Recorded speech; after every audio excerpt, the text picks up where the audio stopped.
আসসালামু আলাইকুম, কেমন আছেন সবাই? মেনুর বিশ্বে আপনাদের সবাইকে জানাই স্বাগত। প্রত্যেক বছর রমজান মাসে আমার রান্নাঘরে অ্যাড হয় বেশ কিছু নতুন সদস্যের। এবছরও তার অন্যথা হয়নি। এবছরের সদস্য হচ্ছে এই প্যানটি। এটি একটি ননস্টিকি সসপ্যান আর ইন্ডাকশন বেস। এই প্যানটা আমি কিনেছি রমজান মাসে ভাজাভুজি খাওয়ার জন্য। আপনারা তো সবাই জানেন রমজান মাসে একটু বেশিই ভাজাভুজি খাওয়া হয়।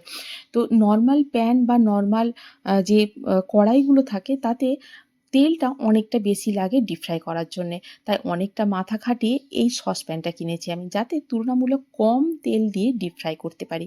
কেননা তেল তো বারবার ইউজ করা যায় না। পোড়া তেল বারবার ইউজ করাও ভীষণ অস্বাস্থ্যকর। তাই কম তেল হলে কি হয়, সেটাকে অন্য কাজেও লাগানো যেতে পারে। যেমন তরকারি যেগুলো আমি সেজে রান্না করি, সেই তরকারিটাই এইসব পোড়া তেলে আমি রান্না করি। একদিনের ভাজার তেল অন্য দিন ভাজার জন্য আমি ইউজ করি না।